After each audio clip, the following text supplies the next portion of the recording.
Anyone catch anything interesting about the psalm refrain there? Sometimes when I'm preaching, I ask you guys a question and you mumble to me like sophomores do. And I remind you that sophomores, when backed into a corner, will always in religion class revert to one answer they're sure will bail them out, Jesus? And when I was teaching Old Testament, I said, Jesus is the answer, amen, but he doesn't show up a lot in the Old Testament. Did you hear him in the psalm? What was the refrain, Parker? Put you on the spot. Our blessing cup is a communion. With the blood of Christ. The church does not do this often. That comes from 1 Corinthians. Actually, just a little bit before the passage we heard tonight. The blood of Christ. The church doesn't do it often.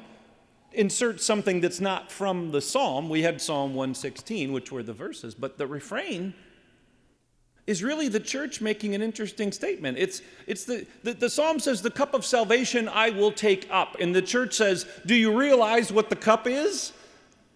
Do you realize who's in the cup? We know now.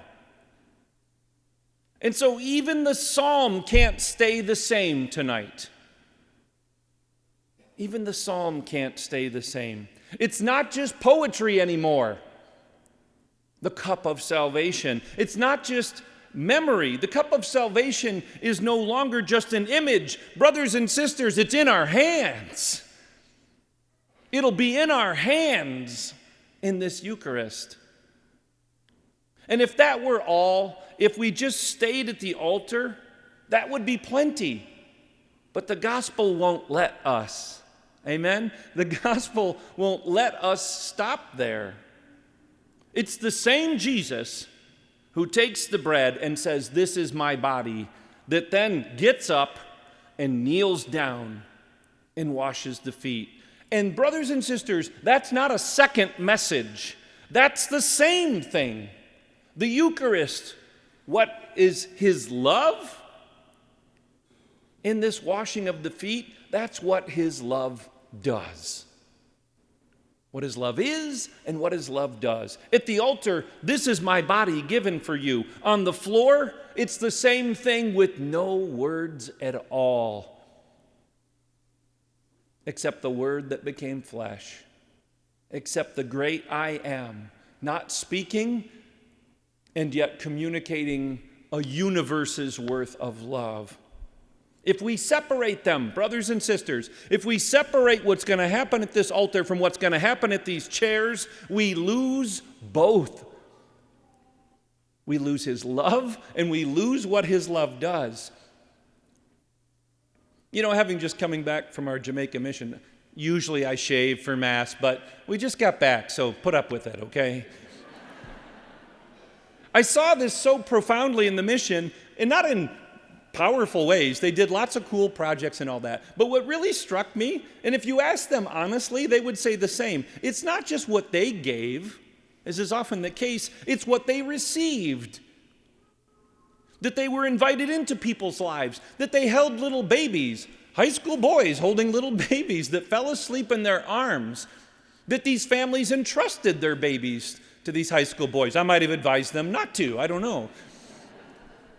I don't know about that one. No, but right, they all rose to the occasion when someone said, here, hold my child, hold my hope, hold our future in your arms. And that each young man that did that just did. And sometimes that was that. Sometimes it was playing with children. Sometimes it was just sitting with the elderly and listening. No one said, this is my body. But that's exactly what was happening in those moments. They were present.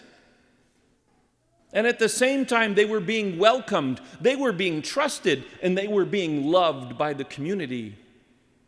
We cannot pull these two things apart.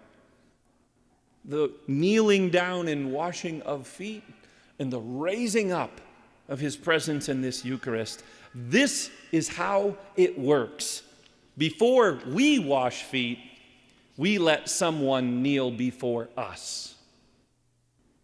Now, Peter, you'll never wash my feet, he says. I think we can identify with that. It can initially sound like humility, but of course that's not what it is. It's the hardest part. It's not the serving that's the hardest part. It's the letting ourselves be loved like this. It's easier to serve. Some of us really struggle with letting others serve us or just receiving this kind of love. That's really what Peter, I think, is reacting to.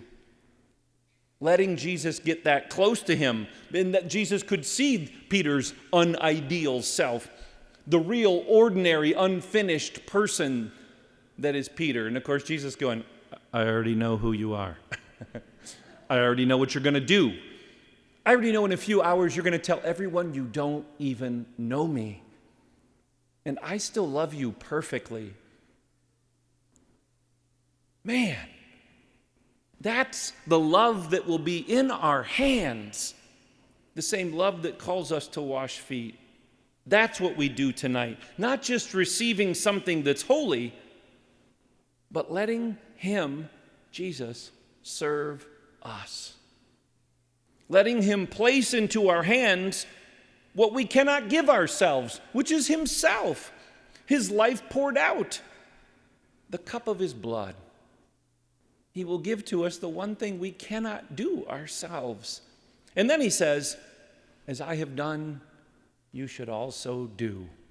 That's not pressure. That's not performance.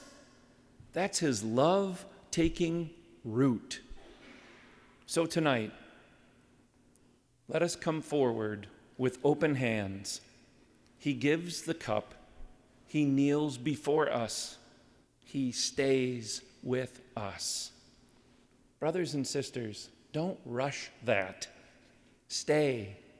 Be present. Receive it. Even the words you know are deeper tonight. Even the Psalms can't stay the same tonight. The cup of salvation is no longer an image as it was when they wrote Psalm 116. It's in our hands.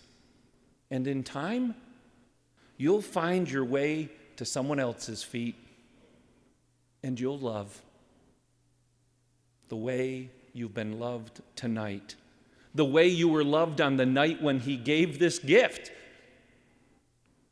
the way you have been loved every time this Eucharist has been celebrated, long before you were born and long after all of us are gone and are a distant memory. The love of this Eucharist will continue to ignite our souls and call us to be the kind of people that are his. Not because we're perfect, not because we do it well all the time, but because he wants us. He wants to be with us.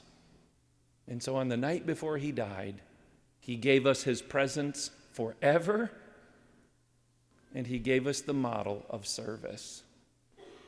May God be praised.